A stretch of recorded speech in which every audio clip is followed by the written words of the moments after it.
शुरू होने से पहले ये 4 चित्र ध्यानपूर्वक देख लीजिए, क्योंकि ये सभी स्थान प्रयागराज के अलग अलग क्षेत्रों में अलग अलग कालखंड में होने के बावजूद आपस में जुड़े हुए हैं। संगम क्षेत्र में यमुना नदी के तट पर विशाल पत्थरों से बना अकबर का किला आपने अवश्य देखा होगा, किंतु इस किले का इतिहास इतना विवादित और रहस्यों से भरा है कि आज भी इसे लेकर इतिहासकारों में गहरा मतभेद है। 100 साल पुराने अंग्रेजों द्वारा प्रकाशित इलाहाबाद गेजेटियर का गहराई से अवलोकन करने के बाद ऐसे बहुत सारे नए एवं विचित्र तथ्य सामने आए जिसे जानकर आप निश्चय ही हैरान हो जाएंगे। क्या कभी आपने इस पर विचार किया है कि अकबर ने आखिर इसी स्थान पर इस किले के निर्माण के बारे में क्यों सोचा? इसका उत्तर जानकर आपको आश्चर्य भी होगा और दुख भी। आज से 1377 साल पहले अर्थात 644 ईस्वी में एक बौद्ध भिक्षु चीनी यात्री वैनसोंग भारत भ्रमण करते हुए राजा हर्षवर्धन के कालखंड में व्यापार एवं धर्म के लिए आयोजित संसार के सबसे विशाल मेले कुंभ का अवलोकन करने हेतु गंगा नदी के मार्ग से संगम क्षेत्र तक पहुंचा। यात्रा के अनुभवों को उसने अपनी पुस्तक सियुकी में विस्तार पूर्वक लिखा है, जिसमें एक ऐसे कूप का वर्णन है जो नर कंकालों से भरा हुआ था। तो आखिर आज की तारीख में वो कूप कहां पर है और क्या है उसमें नर कंकाल होने का रहस्य? पुराणों के अनुसार संगम क्षेत्र पर एक विशालकाय अक्षयवट नामक वृक्ष था जो आज भी है। रामायण के अनुसार गंगा को पार करने के बाद श्री राम अपने भाई लक्ष्मण और सीता के साथ संगम स्नान के उपरांत एक रात अक्षयवट के नीचे व्यतीत किया। यहीं पर उन्होंने एक शिवलिंग की स्थापना की। कालांतर में वह शिवलिंग भूमि में समा गया और उसी जगह गहरे कूप का निर्माण हुआ। यह कूप पाताल लोक से प्रवाहित सरस्वती नदी के नीर से जलमग्न हो उठा। इसी जलाशय को अकबर ने पत्थरों से पटवाकर पातालपुरी मंदिर के लिए लोग अपने जीवन की बलि न दें, बल्कि उस मंदिर में दर्शन करके अपने जीवन को कृतार्थ करें। साथ इस मंदिर के निर्माण से आपकी कीर्ति चारों दिशाओं में फैलेगी, हर युद्ध में आपकी विजय होगी। यही वह घटना थी जिसने अकबर को पातालपुरी मंदिर के निर्माण के लिए प्रेरित किया। मंदिर के निर्माण के अलावा अकबर ने यहाँ पर सैनिक छावनी बनाने के लिए 4 किलों के निर्माण की विस्तृत योजना बनाई, लेकिन यमुना नदी के घटते बढ़ते जल प्रवाह से इतना विलंब हुआ कि 20,000 मजदूरों के सीमित श्रम के बावजूद इसका निर्माण कार्य 45 साल 5 महीने एवं 10 दिनों तक चला। उस समय इसको बनाने में 6,17,20,224 रुपए की धनराशि खर्च हुई थी। 27 अक्टूबर 1605 जब अकबर की मृत्यु हुई तब भी यह किला निर्माणाधीन था और 4 किलों में से मात्र एक ही भाग बनकर तैयार हो पाया था। अंग्रेजों के साथ बक्सर के युद्ध में हारने के बाद सन 1765 में रॉबर्ट क्लाइव एवं मुगल शासक शाह आलम द्वितीय के बीच इलाहाबाद की प्रथम संधि हुई। इस संधि के माध्यम से ईस्ट इंडिया कंपनी ने धीरे धीरे मुगल साम्राज्य को अपने नियंत्रण में लेना प्रारंभ कर दिया।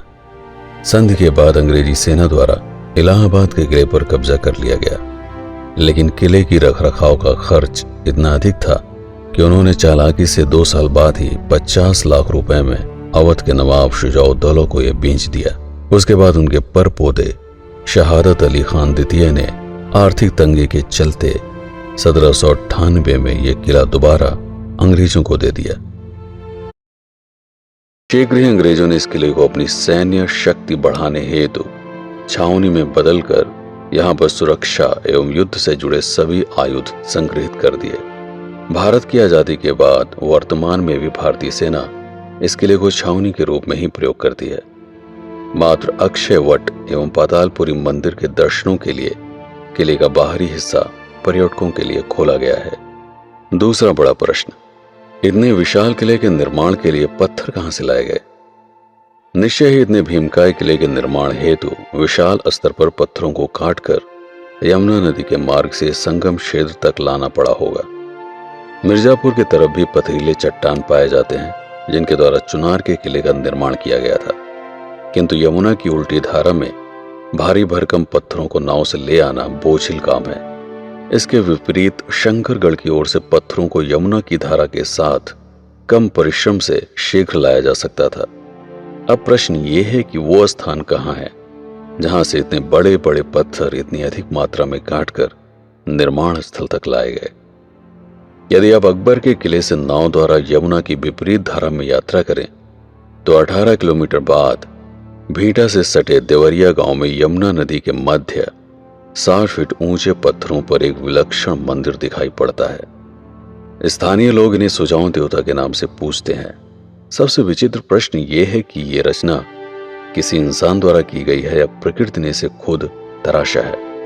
तथ्यों के विश्लेषण से ऐसा ज्ञात होता है कि आज से 400 साल पहले यानी अकबर के किले के निर्माण से पूर्व यह पूरा स्थान बड़े बड़े चट्टानों से भरा हुआ था।